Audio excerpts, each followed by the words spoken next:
नमो नमः। हाँ, तो प्यारे छात्रों, आज हम संस्कृत विषय के अंतर्गत जो हमारा प्रकरण आज है शब्द रूपम। तो कल हमने सीखा था राम शब्द रूप और बालक शब्द रूप। आज हम इन शब्द रूपों को, जो पुल्लिंग शब्द रूप हो, चाहे स्त्रीलिंग शब्द रूप हो, चाहे नपुंसक लिंग शब्द रूप हो, उनको हम एक ट्रिक के माध्यम से, एक सरल विधि के माध्यम से कैसे सीखें। तो यहाँ पर देख लीजिएगा, ये मैंने विभक्तियां लिखी है।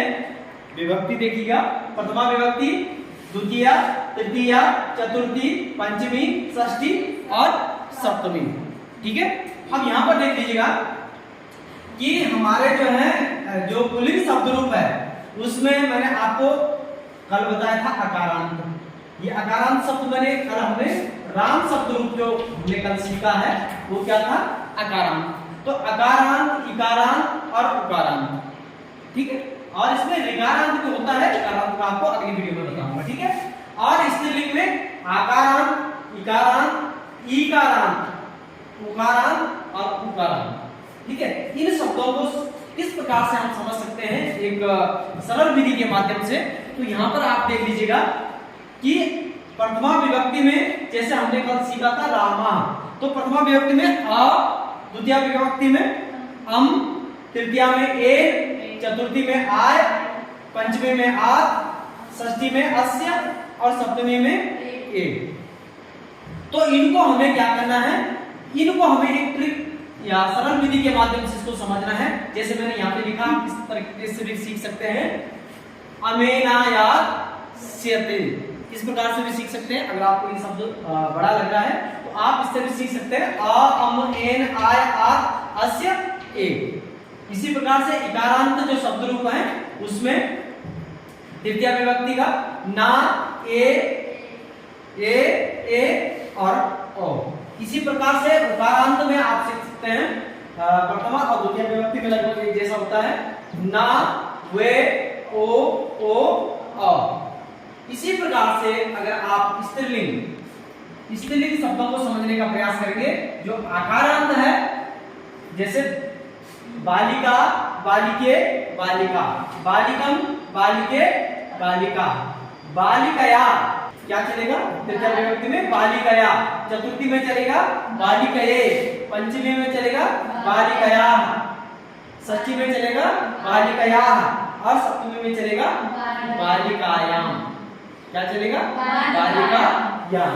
इस प्रकार से जो है, क्योंकि अगर हमें जो है एक वचन में इनके रूप आ गए हैं, अगर हमें एक वचन में इनके रूप आ गए हैं, तो द्विवचन और बहुवचन में रूप एक जैसे करते हैं।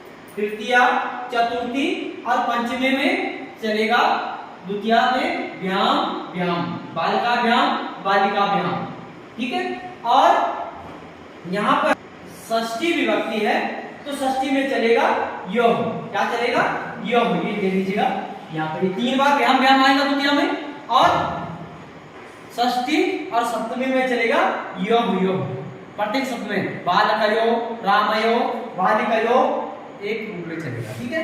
और यहाँ पर आप देख लीजिएगा, यहाँ पर बहुवचन में आई, रामई, बालकई, तृतीया में बहुवचन में, और स्त्रीलिंग में चलेगा भी। क्या चलेगा? भी। उसके बाद एभ्या, 2 बार ये चलेगा। षष्ठी में चलेगा नाम, बालिका नाम, बालिका नाम, रामा नाम। ठीक है।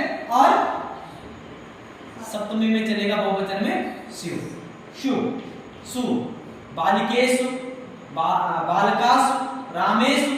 इस प्रकार से ये शब्द जो है किसमें चलेंगे? बहुवचन में। अब यदि उकारांत शब्द हैं, मधु, मधु, ऐसे उकारांत शब्द हैं, तो उनमें जो तृतीय विभक्ति में क्या चलेगा? वा। यहाँ पे वे, यहाँ पे वाह और वाम। समझ गए? तो इस प्रकार से जो है हम एक सरल विधि के माध्यम से प्रथमा विभक्ति का अगर हमें याद हो गया, तो द्वितीय विभक्ति, प्रथमा और द्वितीय विभक्ति में लगभग सबको याद हो जाते हैं। लेकिन यहाँ से हमें कंफ्यूज हो जाता है। कहां से? तृतीय विभक्ति से हम जो है थोड़ा सा नहीं रह पाता है।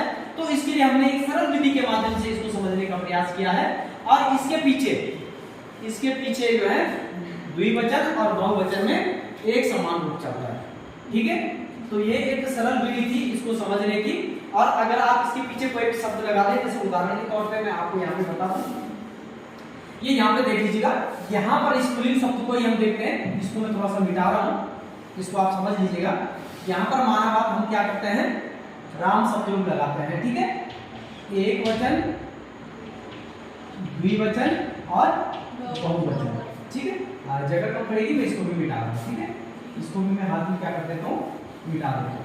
ठीक है, अब जैसे हम यहाँ पे लिखते हैं रामः, रामो, रामा। ठीक है, रामम, रामा। ठीक है, यहाँ पे देखो राम हमने लिख दिया ए और ना, ए की मात्रा लग जाएगी रामे, और मां के बाद यदि ना हो तो वो क्या बन जाता है, ना बन जाता है, रामेण। ठीक है, रामाभ्याम, रामाभ्याम, ये सब में एक समान चलेगा, चाहे पुल्लिंग हो स्त्रीलिंग हो। ये भ्याम शब्द मैंने यहाँ पे आपको बताया था, ये भ्याम इसके साथ जुड़ जाएगा। ठीक है, और रामय, ऐ की मात्रा मैंने आपको भी बताई थी, ये ऐ की मात्रा अंत में लग जाती है। बालकै रामय, पुल्लिंग शब्दों की बात यहाँ पे चल रही है।